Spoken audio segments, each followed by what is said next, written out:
kami ucapkan selamat datang, selamat pagi, shalom. Shalom. Kita bersyukur untuk penyertaan Tuhan bagi setiap kita. Kita ada di pagi hari ini karena pertolongan Tuhan. Kita akan segera memulaikan ibadah kita pada pagi hari ini.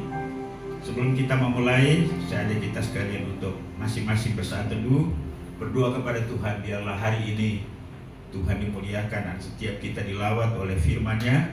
Juga melalui puji-pujian kita boleh diberikan semangat. Firman Tuhan dalam Mazmur nomor 117 ayat 1 dan 2 berkata, "Pujilah Tuhan hai segala bangsa, megahkanlah Dia hai segala suku bangsa, sebab kasih-Nya hebat atas kita dan kesetiaan Tuhan untuk selama-lamanya." Haleluya. Kita siapkan pujian, katakan, "Yesus kau sungguh baik." Saya ajak kita semua untuk bangkit berdiri.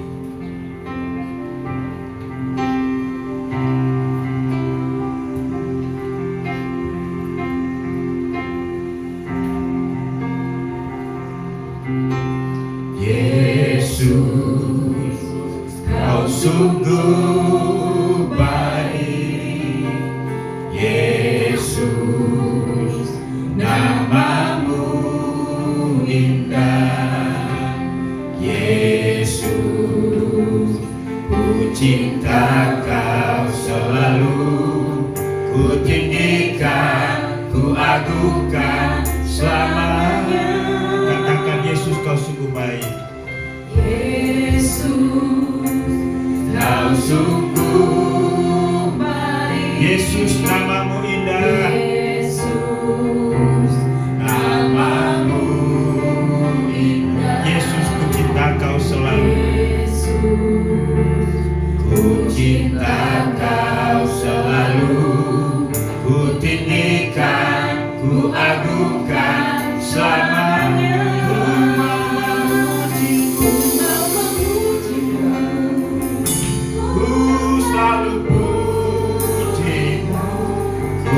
Menyembahmu, ku selalu sembahmu.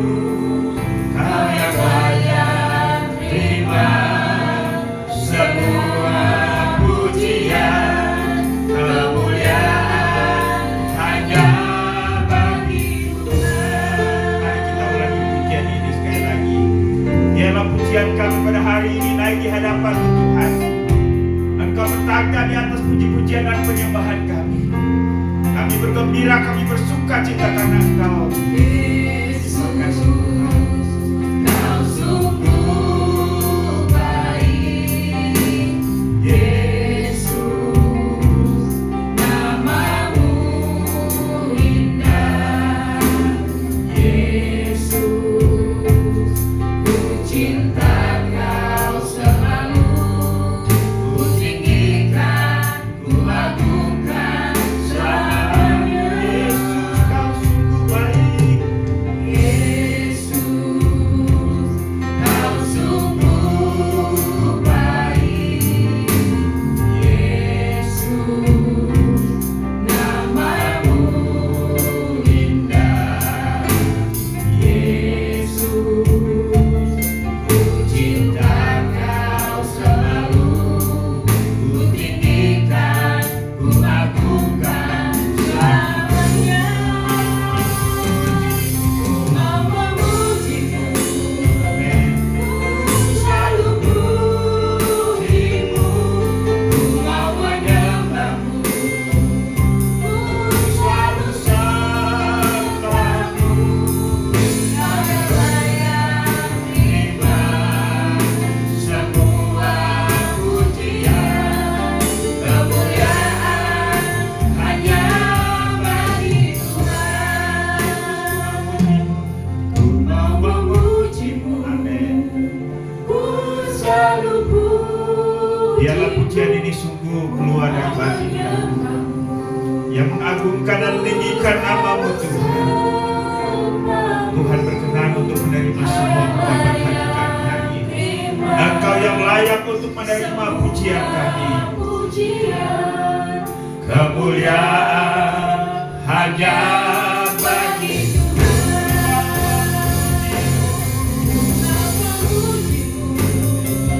Ku selalu puji.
layak terima pujian, sebab kau layak terima pujian, sebab kau layak. Ku agungkan Yesus, Raja di atas segala raja. Kau layak, kau layak terima pujian, sebab kau layak terima pujian, sebab kau layak. Ku agungkan Yesus, Raja di atas segala raja. Kau layak, sebab kau layak terima pujian, sebab kau layak terima pujian, sebab kau layak. Ku agungkan Yesus, Raja di atas segala raja. Raja di atas segala raja. Raja di atas segala raja.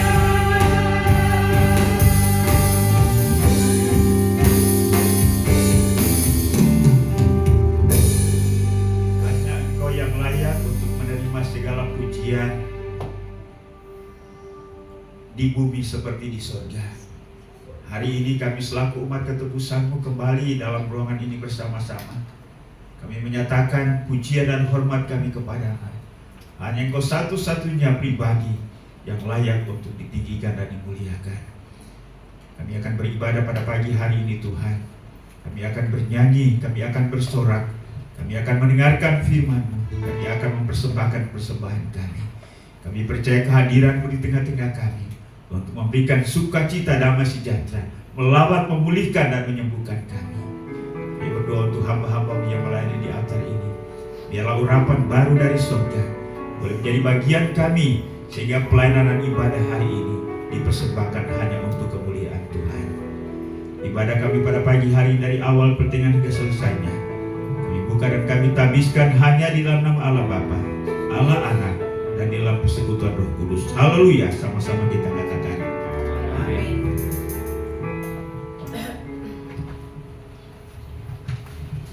Shalom. Ada sukacita pada pagi hari ini. Kita percaya bahwa kita dipilih di tempat ini bukan karena kekuatan kita. Kita dipilih karena kita percaya Tuhan sudah memberikan kemenangan pada kita, setiap orang yang percaya pada Tuhan.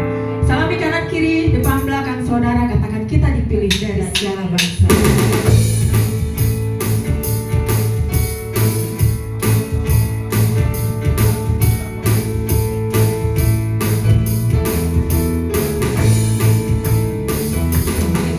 Dipilih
Kita mengangkat pujian Kau yang terbaik. Kita menyerahkan hidup kita kepada Tuhan. Jangan mengandalkan manusia. Manusia bisa mengecewakan, tapi kita tahu Tuhan tidak akan pernah mengecewakan setiap kita yang percaya dan berserah, berharap hanya kepada Tuhan. Jalan Tuhan adalah jalan yang terbaik buat kita. Yesus adalah yang terbaik dalam hidup kita. Utamakan Tuhan dalam kehidupan kita, karena kita percaya di dalam Tuhan ada kemenangan, di dalam Tuhan ada pengharapan, di dalam Tuhan ada jawaban untuk setiap doa-doa kita. Haleluya. Ku melupakan yang di belakangku, ku serahkan diriku hanya padamu Yesus, dan ku berlari kepada tujuanku. Kau beriku hari yang baru, yang lama telah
inilah pernyataan kami di hadapan-Mu ya Tuhan, bahwa rencana-Mu indah bagi kami. Walaupun ketika kami melewati situasi sulit, lorong yang gelap, kami tidak sanggup. Tapi kami mohon biarlah Tuhan Engkau ingatkan kami bahwa semuanya itu akan kami lewati bersama dengan Tuhan. Terimalah semua ungkapan hati kami hari ini. Biarlah pujian ini naik untuk Tuhan, dan biarlah Tuhan berkenan atasnya. Terima kasih untuk setiap pengalaman yang Tuhan izinkan terjadi bagi kami, baik yang menyenangkan secara manusia maupun juga tidak. Tapi kami tahu bahwa semuanya itu adalah membentuk kami agar pada akhirnya kami dapat menjadi pribadi-pribadi yang sungguh menjadi kebanggaan dan kesukaan bagi Tuhan. Buat kami menang selalu dalam menjalani kehidupan yang sulit itu. Terimalah semua ungkapan hati kami hari ini Bapa. Biarlah Tuhan dimuliakan. Jadi tiba saatnya kami akan belajar firman-Mu.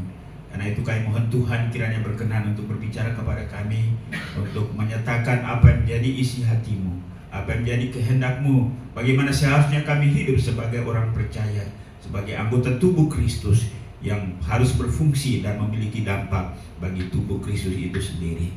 Mari urapi hamba-Mu dalam keterbatasan dan kekurangannya. Hanya Roh Kudus saja yang menyatakan diri kepada kami semua, sehingga kami dapat bersukacita menyambut firman-Mu dan kami dimampukan untuk melakukannya dalam kehidupan kami setiap hari. Bicara kepada kami karena kami siap untuk mendengar. Juga kami berdoa untuk anak-anak sekolah minggu yang pada hari ini akan mendengarkan firman Tuhan dari guru-guru sekolah minggu.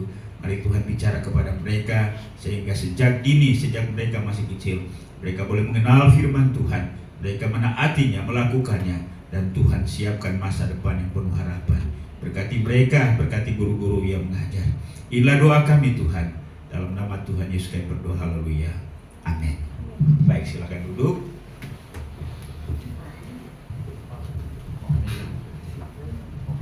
Baik, puji Tuhan, shalom. Selamat pagi, selamat hari Minggu untuk kita sekalian.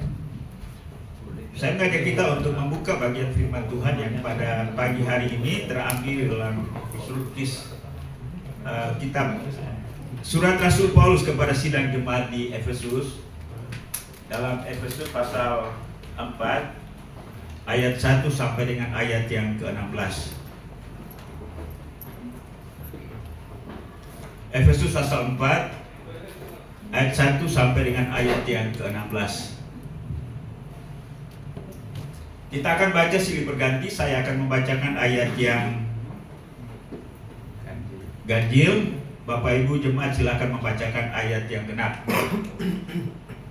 Dari kitab Efesus pasal 4 ayat 1 sampai dengan ayat yang ke-16. Demikianlah bunyi firman Tuhan. 1. Sebab itu aku menasihatkan kamu, aku orang yang dipenjarakan karena Tuhan, supaya hidupmu sebagai orang-orang yang telah dipanggil berpadanan dengan panggilan itu.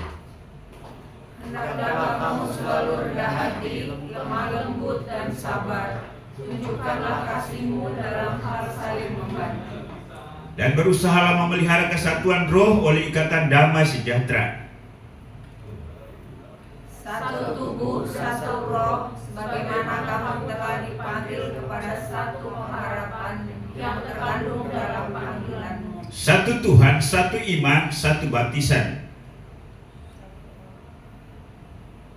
Satu Allah dan Bapa dari semua, Allah yang di atas semua dan oleh semua dan di dalam semua. Tetapi kepada kita masing-masing telah dianugerahkan kasih karunia menurut ukuran pemberian Kristus. Itulah sebabnya kata Nas, tatkala Ia naik ke tempat tinggi, Ia membawa tawanan-tawanan, Ia memberikan pemberian-pemberian kepada manusia.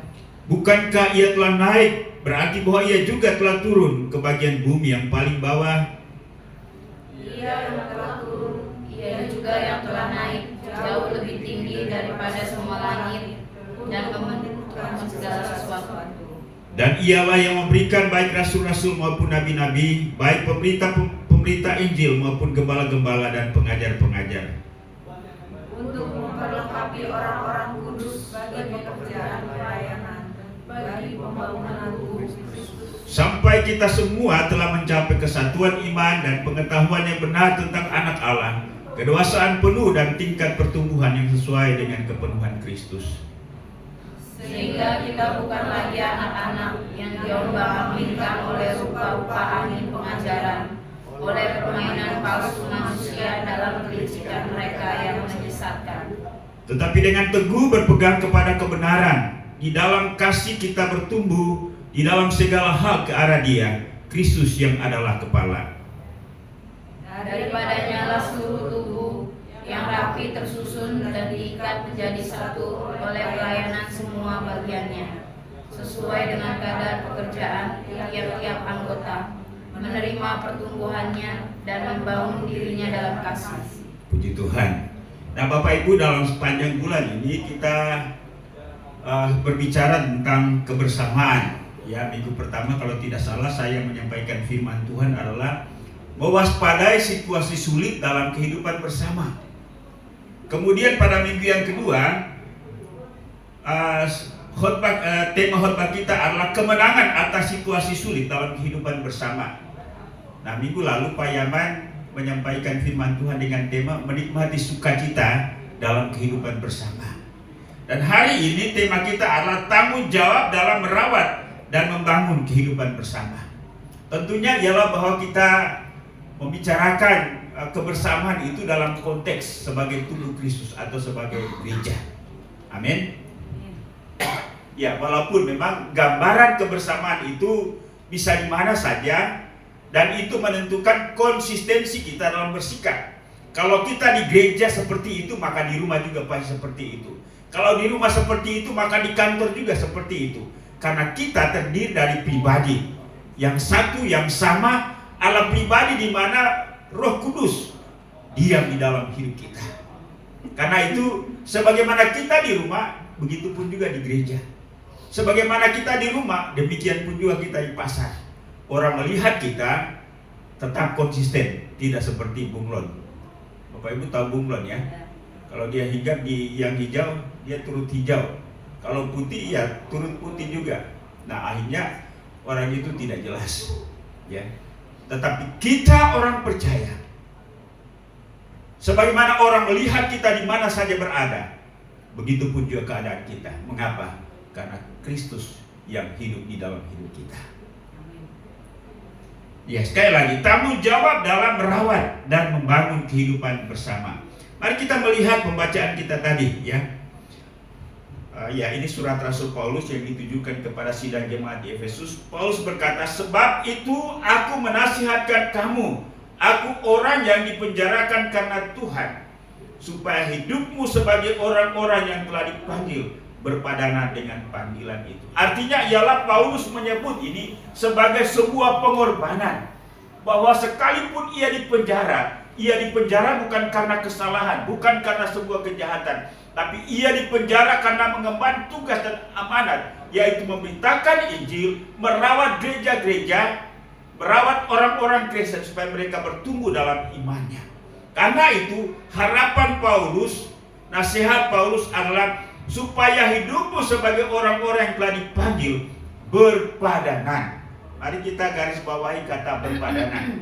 Berpadanan ini artinya sesuai, cocok, menurut, ya, harus sesuai dengan panggilan. Artinya ialah bahwa hidup kita harus selaras. Kita dipanggil oleh siapa? Kita dipanggil oleh Kristus. Kita dipanggil oleh Kristus untuk menjadi serupa dengan dirinya. Itulah yang saya sebut tadi dengan figur, sosok, gambaran kehidupan kita, yang ada di rumah, yang ada di gereja, yang ada di kantor, yang ada di pasar. Kita tetap konsisten mencerminkan kehidupan Kristus. Nah, bagaimana kehidupan yang serupa dengan Kristus itu? Mari kita lihat bagian yang pertama, ya. Firman Tuhan katakan, hendaklah kamu selalu rendah hati. Artinya, orang-orang yang telah dipanggil untuk menjadi serupa dengan Kristus itu adalah harus serupa atau seperti Kristus, ya. Nah, kita sudah melewati definisi gereja tadi, bahwa kita tahu siapapun kita ketika kita berada di luar Kristus, sebelum kita dipanggil, dipilih oleh Kristus, masuk ke dalam satu perhimpunan, masuk ke dalam satu persekutuan yang disebut dengan gereja, baik itu secara am di seluruh dunia maupun juga dalam jemaat lokal, kita dihimpun menjadi satu. Ya, kita punya latar belakang yang sama, yaitu latar belakang sebagai orang berdosa. Nah, adakah di antara kita yang hidupnya itu dari dulunya memang sudah suci, sudah kudus? Alkitab katakan tidak, bukan? Karena semua orang telah berbuat dosa dan telah kehilangan kemuliaan Allah. Itu semua latar belakang kita. Tetapi Allah memanggil kita, memasukkan kita ke dalam satu himpunan, satu persekutuan yang disebut dengan gereja. Ya, kalau kita melihat definisi yang disampaikan oleh pertama Petrus 2 ayat 9, bahwa kamulah bangsa yang terpilih, imamat yang rajani, bangsa yang kudus, umat kepunyaan Allah sendiri, supaya kamu memberitakan perbuatan-perbuatan besar dari Dia yang memanggil kamu keluar dari kegelapan kepada terangnya yang ajaib. Dari sinilah para pemikir gereja, para teolog gereja mendefinisikan tentang gereja itu, yaitu bahwa gereja adalah persekutuan orang-orang yang dipanggil dari kegelapan dan menuju kepada terang yang ajaib.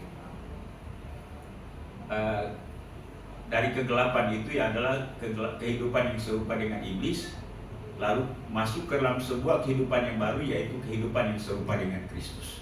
Itu simpelnya. Ketika kita hidup di masa lalu, masa kegelapan, hidup kita seperti apa?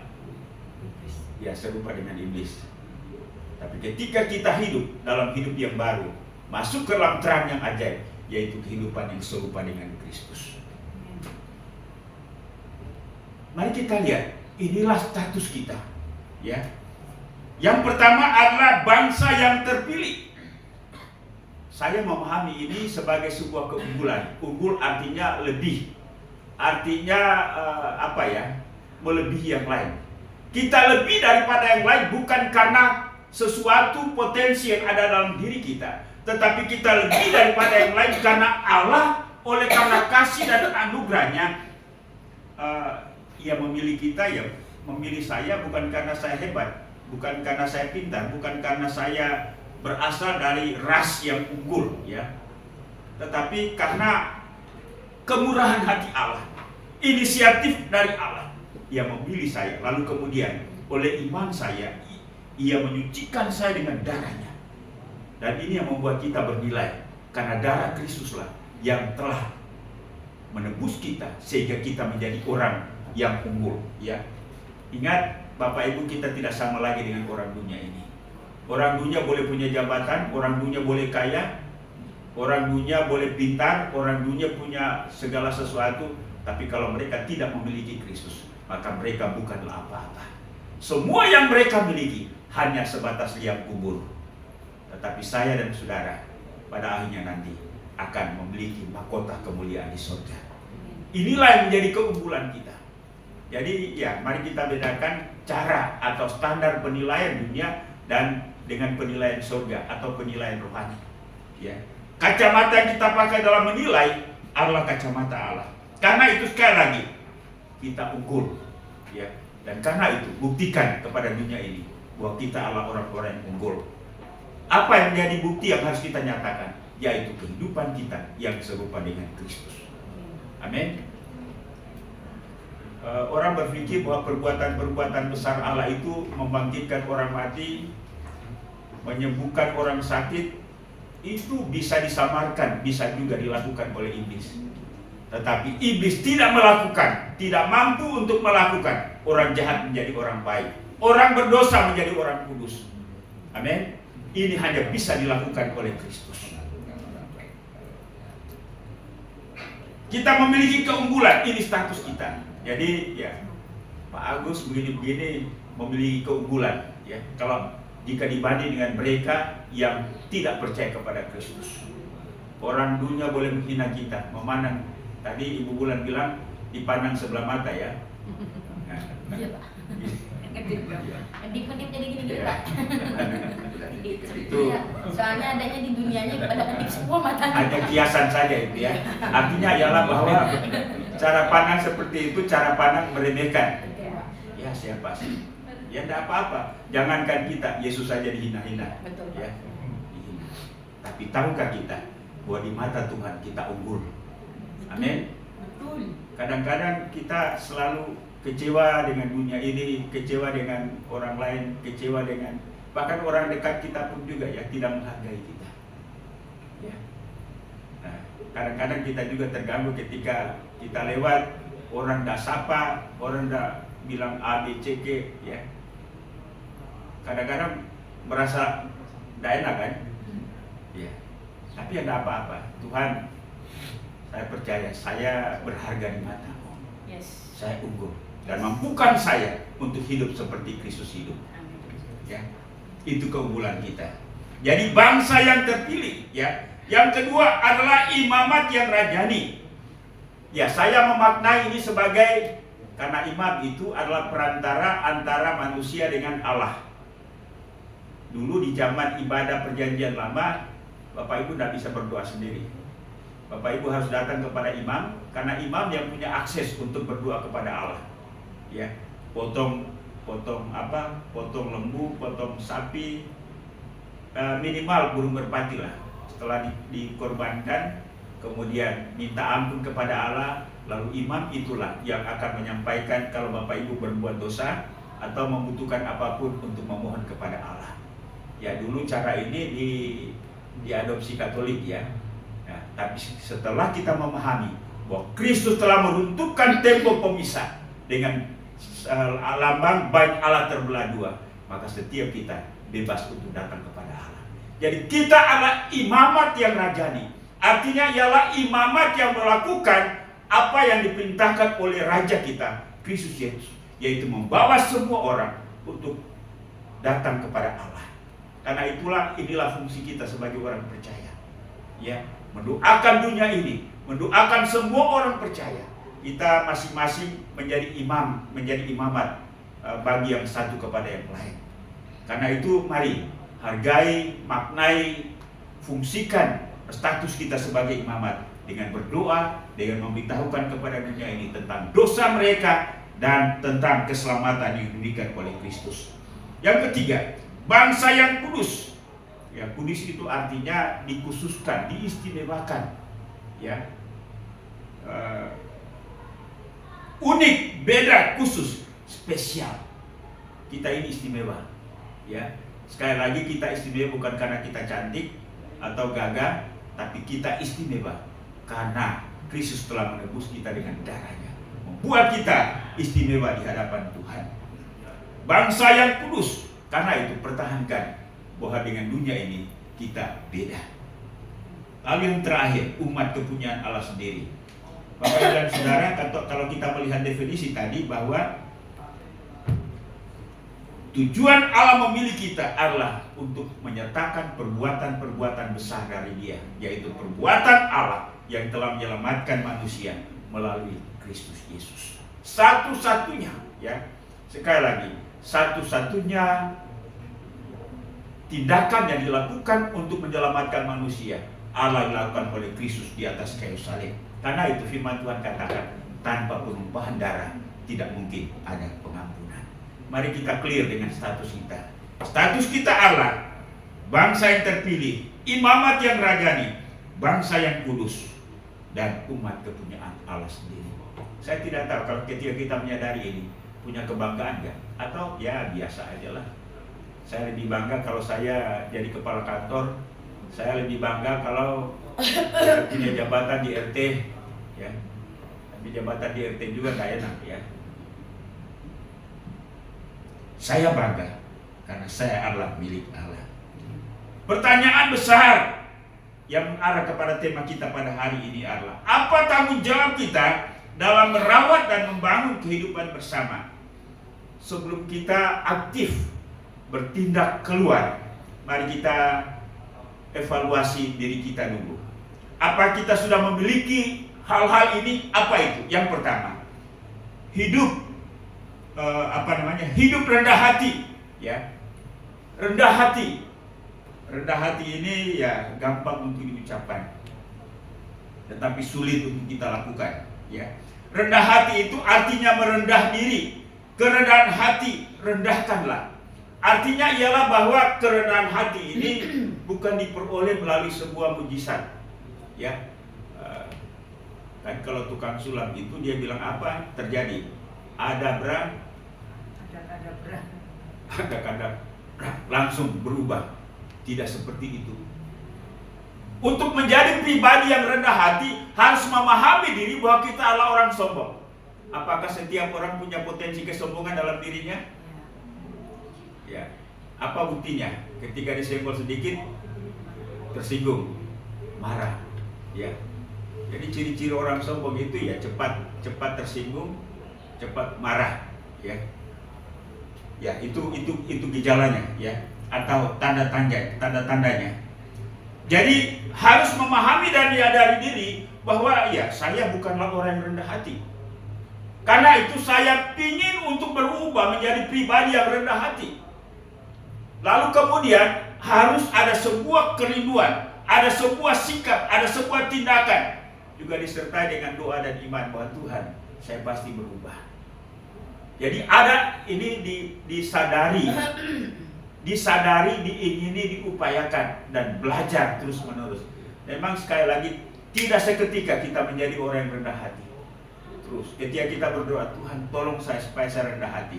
Ketika kita keluar dari rumah, pasti ada orang yang akan buat kita tersinggung, pasti akan membuat kita marah. Nah, kadang-kadang ketika saya menyampaikan hal yang seperti ini di mimbar ini, pasti saja ada godaan ketika kita keluar dari sini. Benar ya Bapak Ibu? Ya, mendoakan sesuatu, ya kita katakan Tuhan tolong saya supaya saya menjadi orang sabar. Tuhan katakan tunggu nanti 2 jam berikutnya saya akan menyediakan seorang untuk melakukan sesuatu yang apakah engkau sungguh-sungguh meminta menjadi orang yang sabar atau tidak? Ya. Ketika kita berdoa seperti itu, pasti akan ada ujian untuk membuktikan apakah kita mau sungguh-sungguh menjadi orang yang rendah hati atau tidak. Tapi paling tidak ialah bahwa sekali lagi menjadi orang yang rendah hati bukan seketika, bahkan kemungkinan besar kita akan melewati semua proses itu sampai seumur hidup.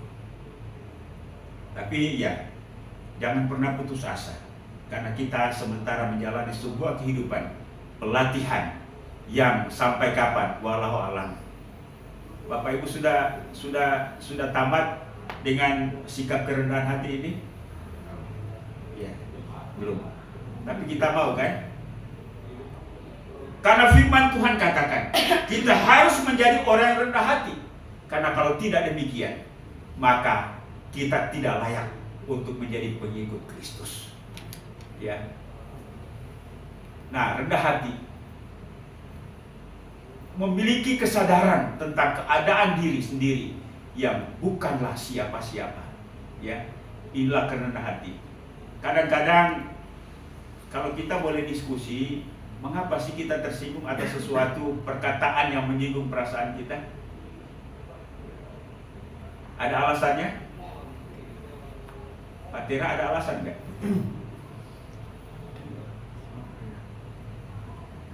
Kita tersinggung karena orang lain, atau karena perasaan kita rapuh?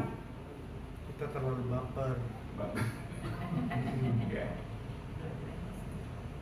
Kan yang kita salahkan kan selalu orang lain yang bertindak, yang berbicara menyinggung perasaan kita, bukan? Ya. Tapi kita juga tidak sadar bahwa ya tadi, karena memang kita baper juga ya. Tapi yang disalahkan bapernya kita atau omongannya orang lain, atau sikapnya orang lain. Harusnya sih refleksi diri aja. Dia terlalu baper, mungkin banyak pikiran dia. Ingat bahwa kita tidak bisa mengubah orang lain, yang harus berubah adalah diri sendiri. Ketika kita bersikap, ketika kita bertindak atas sesuatu, atas dasar ketersinggungan, waktu Tuhan meminta pertanggungjawaban atas sikap kita, bisa kita berkata Tuhan ini karena dia. Jadi lama-lama di hadapan Tuhan juga kita bisa berantem dengan orang yang membuat kita tersinggung, bukan? Tapi Tuhan katakan tidak peduli dengan dia juga punya tanggung jawab dengan saya. Tapi kamu punya tanggung jawab dengan saya atas sikap dan tindakanmu. Amin. Mari kita pahami dan kita mengerti ini, sehingga kita tidak selalu menyalah-nyalakan orang lain. Tuhan tidak pernah menyuruh kita untuk mengurus kelakuan buruk orang lain. Yang Tuhan bicarakan kepada kita adalah kelakuan kita yang buruk dengan Tuhan. Amin. Karena nanti Tuhan juga akan, ya kita ini ibarat kata, kalau Tuhan mengadili, menghakimi kita satu-satu, ya Tuhan katakan tidak usah urus dia. Dia juga punya urusan dengan saya, nanti dia punya bagian. Kan begitu ya. Tapi kita selalu urus orang lain, bukan? Tuhan katakan berubah. Ya.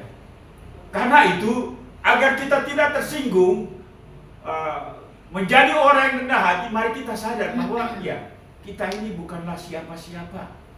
Ya. Kita bukanlah siapa-siapa. Masih ingat Pak Tony Buntara? Ya, masih. Ya, ada ilustrasi Pak Tony Buntara katakan kalau seorang menyadari diri bahwa dia adalah orang yang terendah, yang paling rendah, dia tidak akan mungkin jatuh. Mau jatuh bagaimana? Dia sudah ada di bagian bawah. Ya. Nah, begitulah kesadaran orang yang rendah hati. Ya, rendah hati bukan berarti bahwa kita harus bedakan rendah hati, rendah diri. Ada orang yang membedakan itu kan. Ya. Mari kita memahami dan menyadari bahwa kalau bukan Kristus, saya ini bukanlah apa-apa.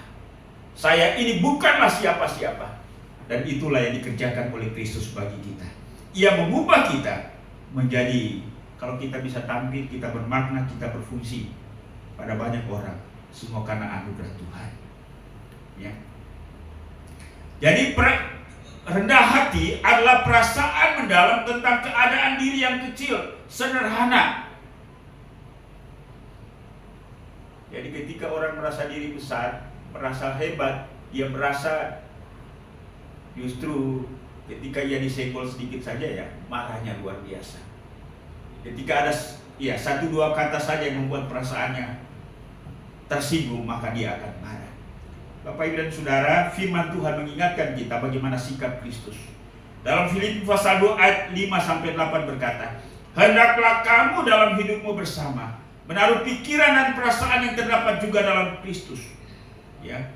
Yang walaupun dalam rupa Allah tidak menganggap kesetaraan dengan Allah itu sebagai milik yang harus dipertahankan, melainkan ia telah mengosongkan dirinya sendiri dan mengambil rupa seorang hamba dan menjadi sama dengan manusia.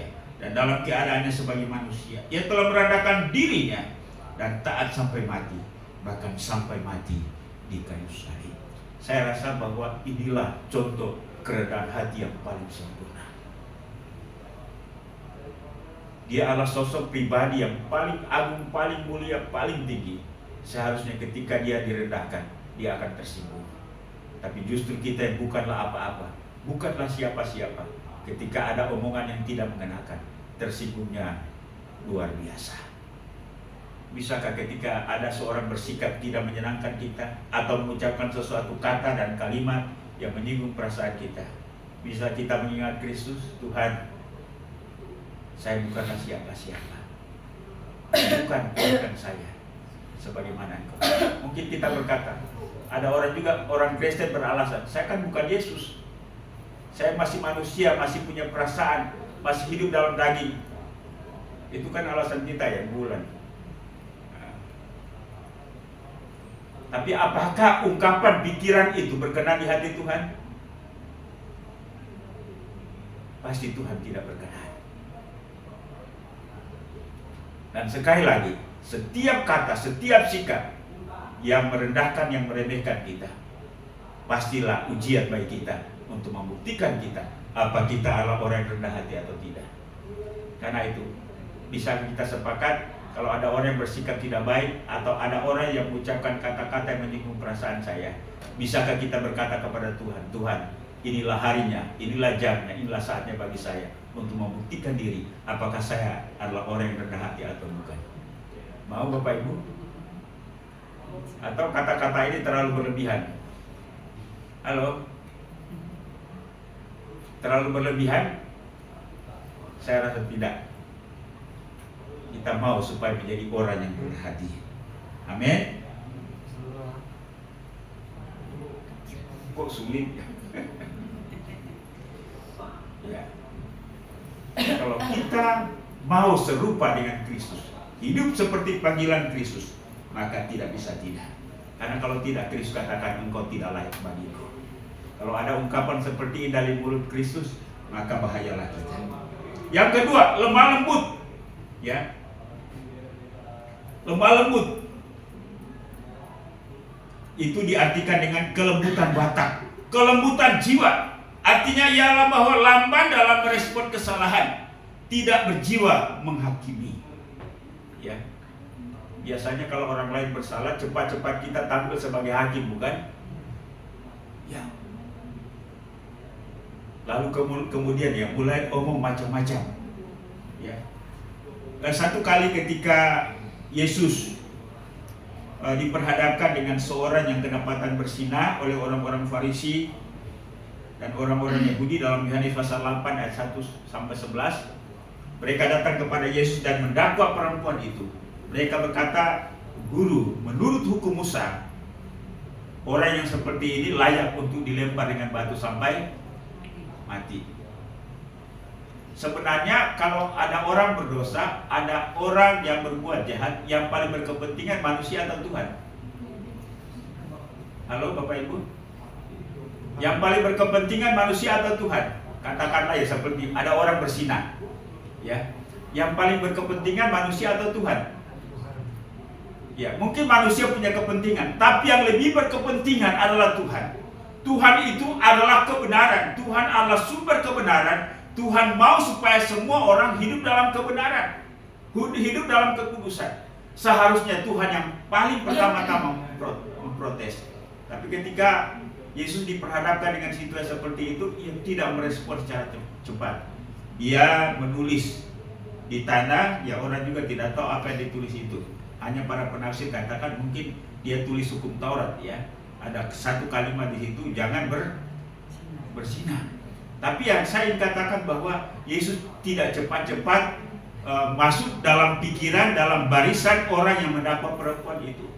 Ya, Yesus tidak langsung membuka meja pengadilan di situ lalu mengadili perempuan itu bersama-sama dengan para pendakwa, orang-orang Farisi itu.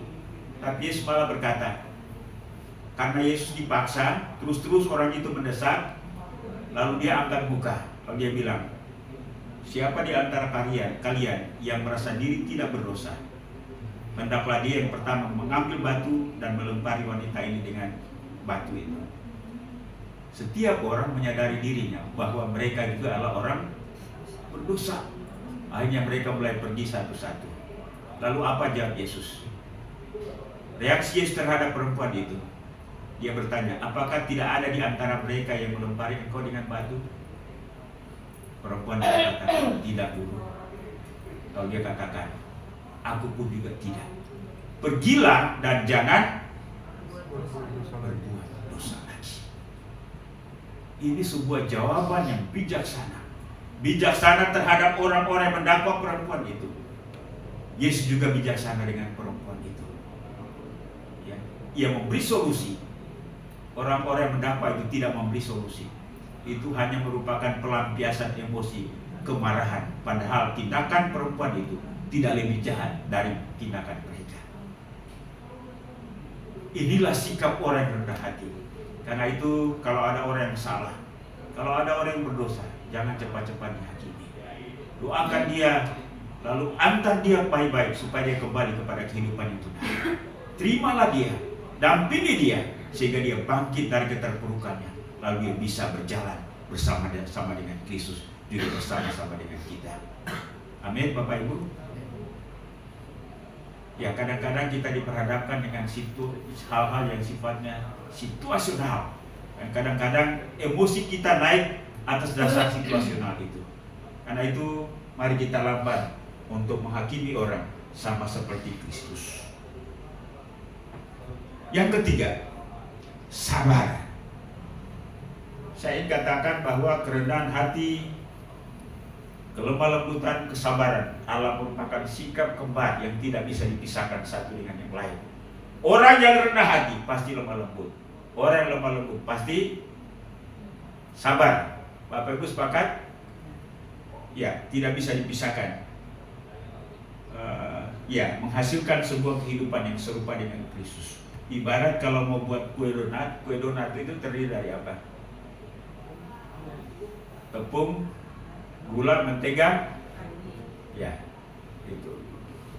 Adakah donat yang tidak terbuat dari donat dan terigu, mentega, gula? Ya, ya bisa saja, tapi itu nanti akan rasanya lain ya. Donat palsu. Hah? Donat palsu. Wah, donat. Ya, donat palsu. Ya, Plastik, Pak. itu juga. Ya. Kalau ada orang sepertinya kelihatannya lemah lembut, tapi tidak sabar, itu palsu. Ya, nanti lihat di pojok lain. Apakah itu di rumah, di pasar, nanti itu akan kelihatan benar ya.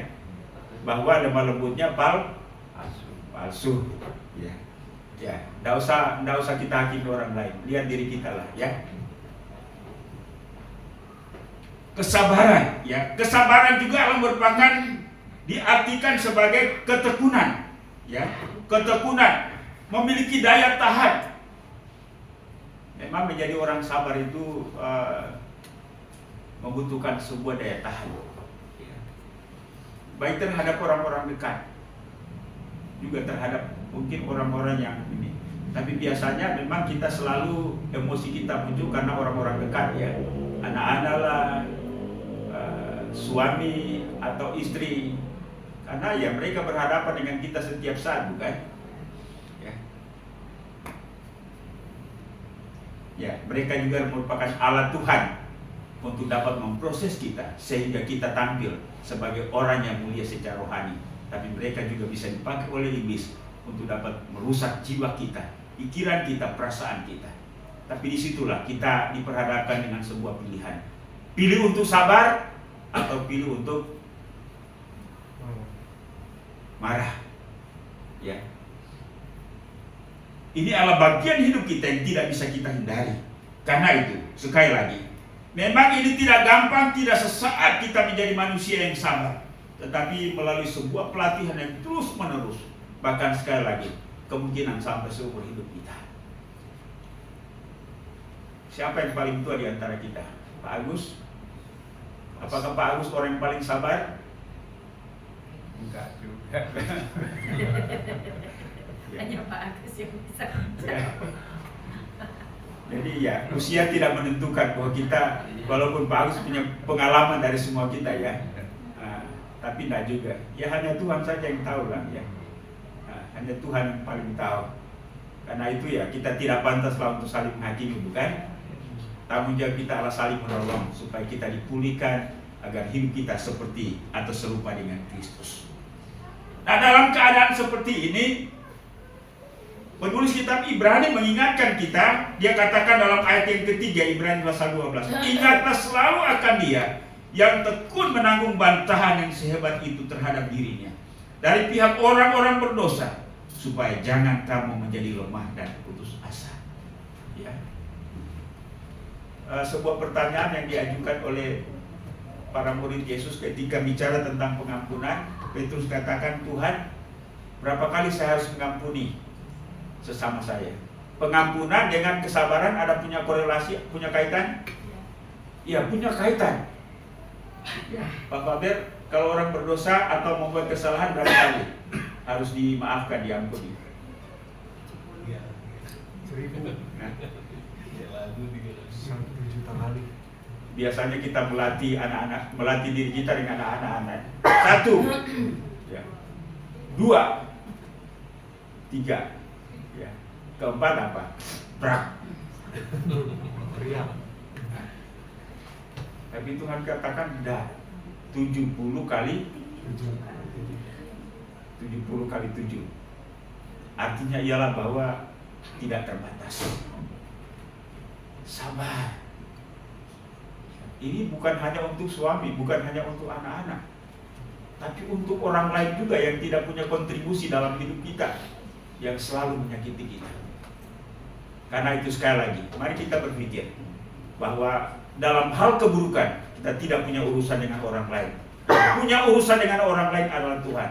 dan juga tentang keburukan hidup kita. Kita punya urusan dengan Tuhan. Jangan membuat suatu sikap yang tidak benar atas kelakuan buruk orang lain terhadap kita. Entah itu melalui omongannya maupun sikapnya terhadap kita. Karena pada waktu kita menghadap pengadilan Tuhan, kita masing-masing punya urusan dengan Tuhan. Kita tidak akan punya alasan bahwa karena dia maka saya begini. Demikian pun juga dia. Dia tidak akan mungkin berkata kepada Tuhan, saya begini karena dia. Karena kita masing-masing punya urusan dengan Tuhan. Karena itu, marilah kita menjadi pribadi orang-orang yang rendah hati, lemah lembut, dan sabar. Jadi orang Kristen menyenangkan. Amin. Jadi orang Kristen berat. Happy. Ya, nanti malaikat Tuhan, Roh Kudus, dan Tuhan sendiri yang akan membuktikan bahwa kita sungguh-sungguh happy dalam menjalani hidup ini. Ya. Paling tidak istri yang di rumah tahu ya, Bu Atira. Ya. Dia bodoh. Ya, siapapun kita, yang paling tahu kita orang paling dekat, bukan? Ya. Nah, gimana kalau Pak Fabir kopinya terlambat, bisa buat sendiri atau ya gelas pelayan. Ya. Ya, inilah sikap. Yang keempat, menyatakan kasih. Ya. Firman Tuhan berkata, tunjukkanlah kasihmu dalam hal saling membantu. Kasih itu tidak tersembunyi dalam perasaan. Kasih itu tidak tersembunyi dalam batin. Tapi kasih itu harus terlihat. Kasih itu terwujud dalam tindakan. Ya. Memang tindakan itu harus didasari oleh kasih yang ada dalam batin. Jadi itu jangan terputus. Ya. Akan terlihat akhirnya nanti. Apakah sebuah tindakan kita kepada orang lain itu berdasarkan kasih atau bukan? Jadi sekali lagi, menyatakan kasih ini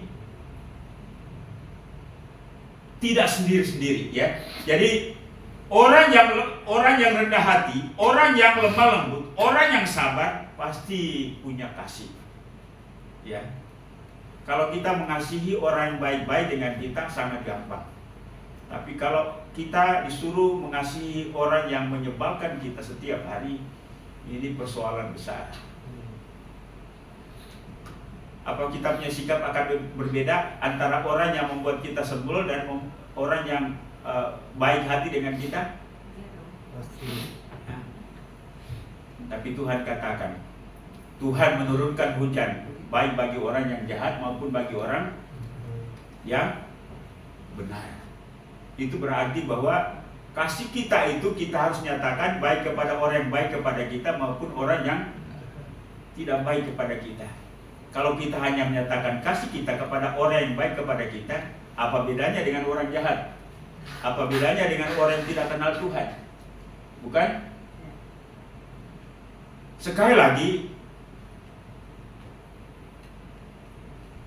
kerendahan hati kita, kelemah lembutan kita, kesabaran kita, menyatakan diri kepada orang lain, menyatakan kasih kepada orang lain adalah tidak tergantung kepada siapa, tapi tergantung kepada kita. Makanya saya katakan dari awal tadi, kalau kita di rumah seperti itu, kita harus tetap konsisten. Bahwa di gereja juga seperti itu, di pasar juga seperti itu. Ya, kita tidak seperti bunglon, kita tidak membeda-bedakan orang. Karena itu, mari kita menyatakan sikap ini dengan konsisten, rendah hati, lemah lembut, sabar, dan menyatakan diri sebagai orang yang sungguh-sungguh mengenal Allah. Sebagaimana Kristus hidup, demikian pun juga kita hidup. Sebagaimana Kristus tampil, begitu pun juga kita tampil. Ya.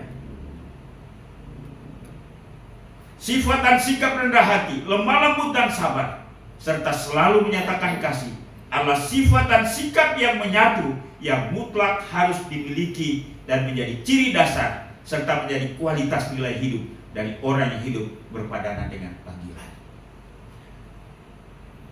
Sikap dan sifat seperti ini tidak mungkin dimiliki oleh orang dunia ini, karena sikap dan sikap ini hanya dimiliki oleh Kristus, dan Kristus menyalurkan sikap ini kepada setiap kita. Inilah cara hidup yang sesuai dengan panggilan. Karena itu kalau kita menyadari diri sebagai orang yang sudah dipilih dan dipanggil oleh Allah, mari kita melatih diri untuk menjadi pribadi yang rendah hati, yang lemah lembut, sabar, dan siap untuk menyatakan kasih kita kepada orang yang menyenangkan ataupun orang yang tidak menyenangkan. Inilah konsistensi yang sesungguhnya yang harus kita nyatakan kepada dunia ini. Amin, Bapak Ibu.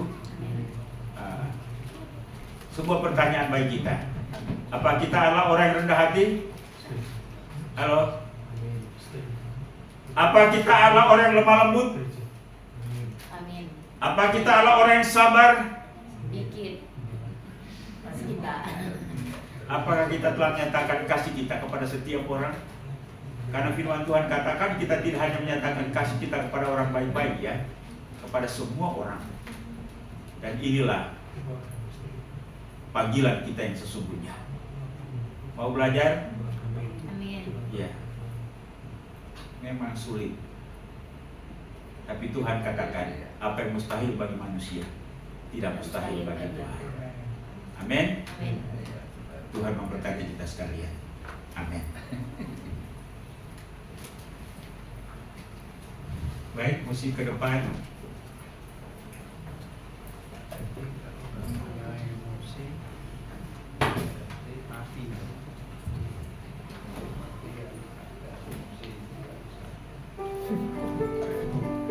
Mari kita menyatakan harapan kita kepada Tuhan agar kita diubahkan menjadi pribadi-pribadi yang rendah hati, lemah lembut, sabar, dan siap untuk menyatakan kasih kita kepada setiap orang.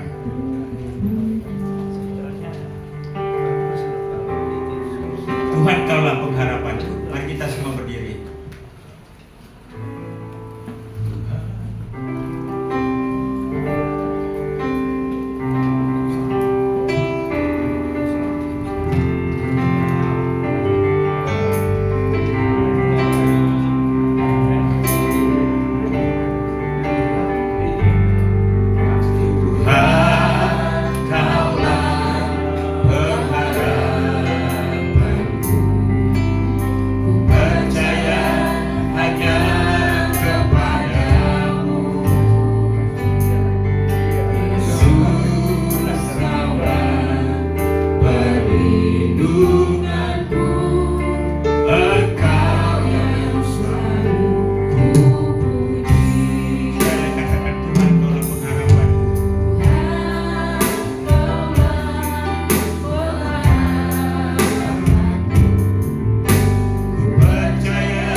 agar kami menyadari diri sebagai orang yang telah dipanggil untuk hidup bersama dengan Kristus, yang harus serupa dengan Kristus, memiliki hidup Kristus, memiliki sikap Kristus. Sebagai manusia mungkin kami berat, Tuhan, tapi satu hal yang kami tahu ialah bahwa Roh Kudus yang ada dalam hidup kami, yang akan membantu kami sehingga pada akhirnya apa yang menjadi harapan Tuhan agar kami serupa dengan Kristus dapat tercapai. Karena itu Tuhan tolong kami supaya kami mau belajar. Mungkin ketika kami akan keluar dari tempat ini akan ada orang atau ada situasi yang akan membuat hati kami, pikiran, perasaan kami terganggu. Tuhan tolong kami agar sikap Kristus itu ditanamkan dalam sifat dan sikap hidup kami. Kami memiliki kerendahan hati, kami memiliki kelemah lembutan, kami memiliki kesabaran, dan kami mampu untuk menyatakan kasih kami kepada siapapun, baik itu orang yang baik dengan kami maupun orang yang tidak baik dengan kami. Tuhan tolong kami, biarlah apa yang menjadi kerinduan kami juga untuk serupa dengan Kristus dapat tergenapi dalam hidup ini. Berkati dan meteraikan firman-Mu dalam pikiran kami, dalam hati kami, dan ingatkan kami bahwa kami ada di jalan Kristus untuk menuju kepada keserupaan itu. Terpujilah nama Bapa, berkatilah setiap hamba-hamba-Mu, anak-anak-Mu, baik itu bapak-bapak, ibu-ibu, pemuda, remaja sampai kepada anak-anak, agar kami terus belajar taat dan setia kepada Kristus. Hanya dalam nama Yesus Tuhan dan Juru Selamat kami, firman yang hidup, kami sudah berdoa kepada Bapa di surga. Haleluya. Amin. Silakan duduk, Tuhan memberkati.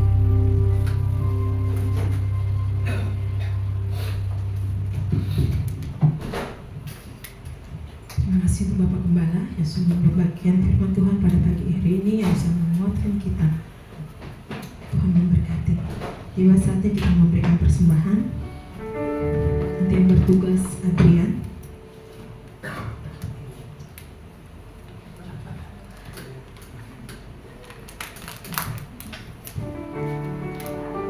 Sebelum kita memberikan persembahan, kita bersatu dalam doa.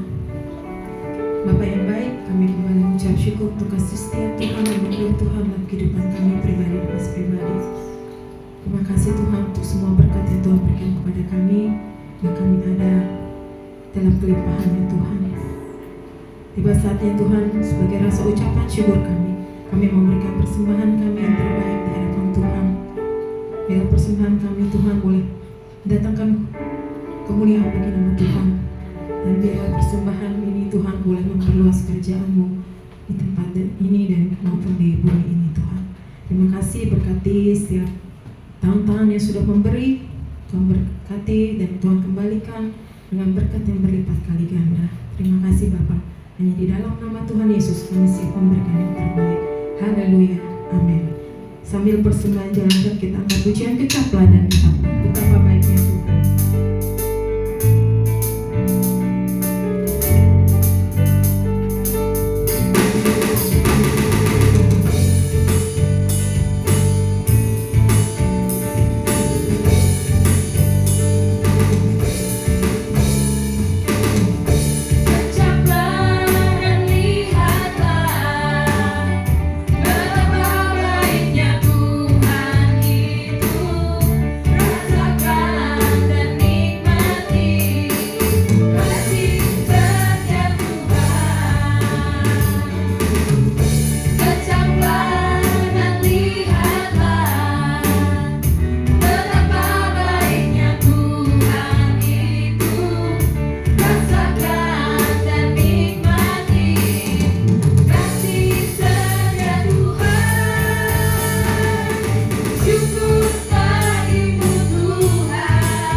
Hormat bagi Allah Bapa, hormat bagi anaknya.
hari ini Tuhan, kembali kami menaikkan segala hormat, pujian, syukur, dan terima kasih.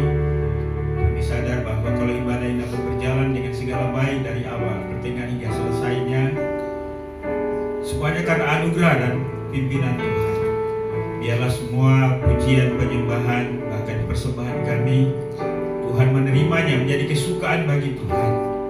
Dan kami percaya apa yang kami lakukan hari ini sungguh menyukakan hati Tuhan, dan kami percaya Tuhan memberkati kami.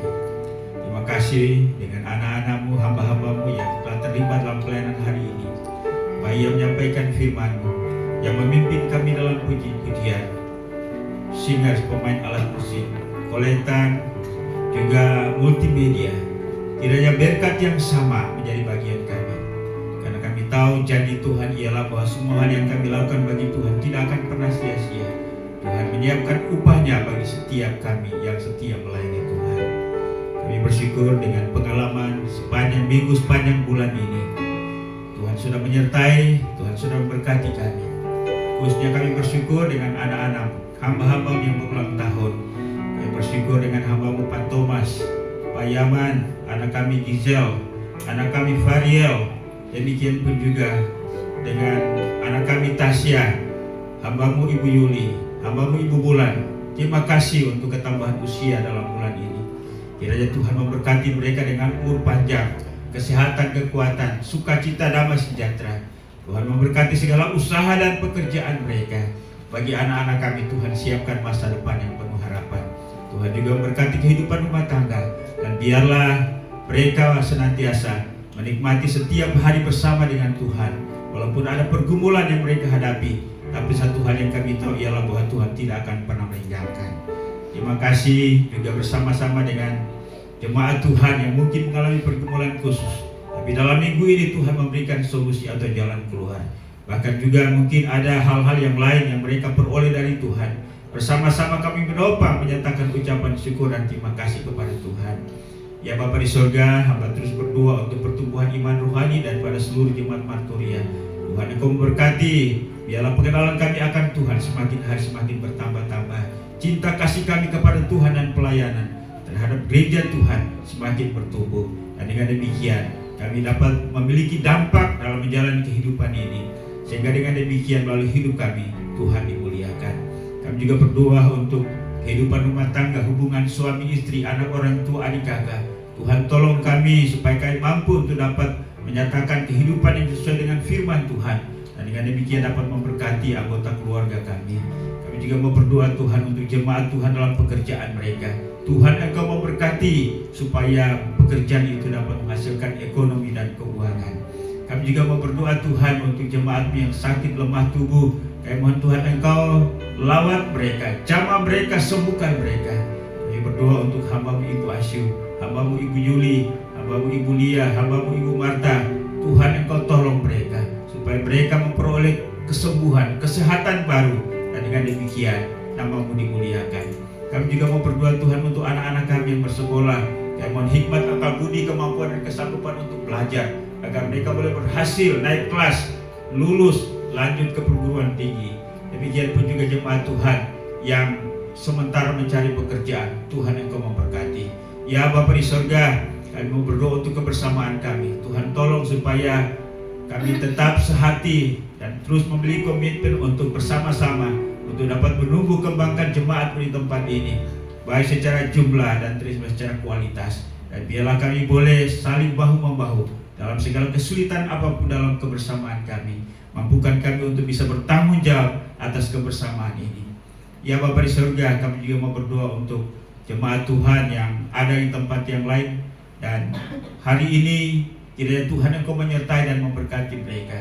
Para Diman yang ada di Jawa, Pak Yaman yang ada di Papua, demikian pun juga Ibu Vivi yang ada di Amerika, Alvin, Ine, demikian pun juga Tuhan dengan Tirta, Claudia yang ada di Amerika. Tuhan memberkati mereka Bapa, dan biarlah mereka menikmati kasih karunia Tuhan juga.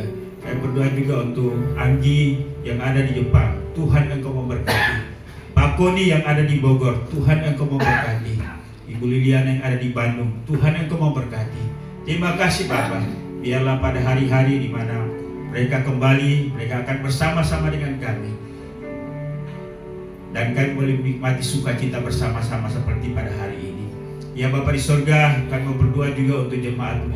Jika dalam doa syafaat ini mereka sementara menaikkan atas satu pergumulan tertentu, kami mohon biarlah Tuhan Engkau menolong, dan biarlah mereka memperoleh jawaban yang tepat dari Tuhan.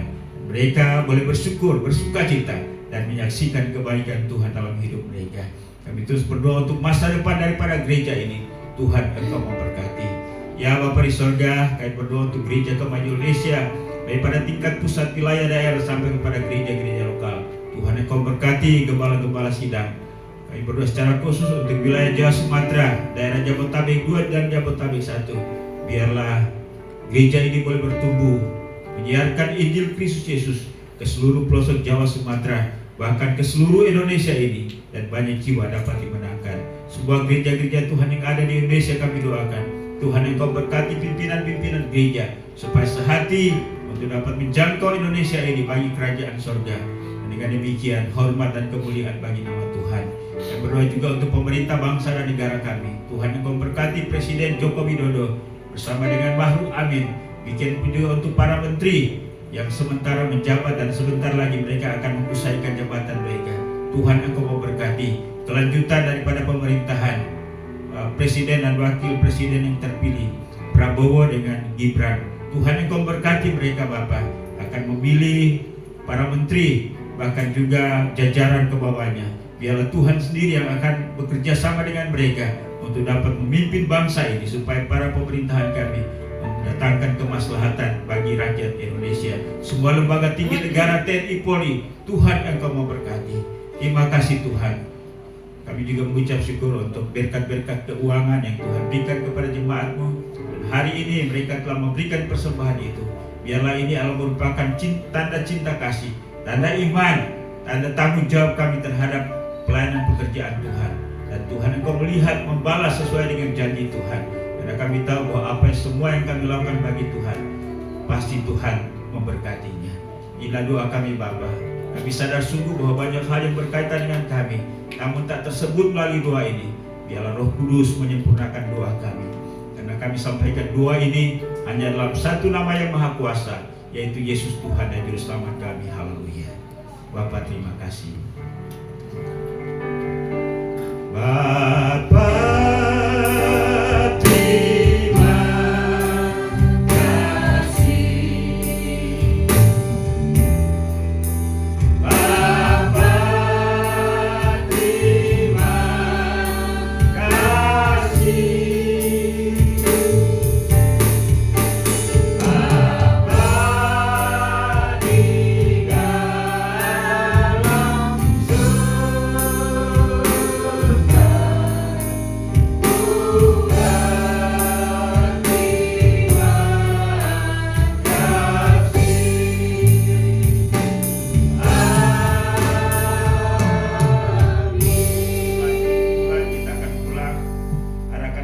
Bapa di dalam sampaikan kepada kita pada hari ini, terimalah itu, renungkan dan lakukanlah itu dalam segenap kehidupanmu.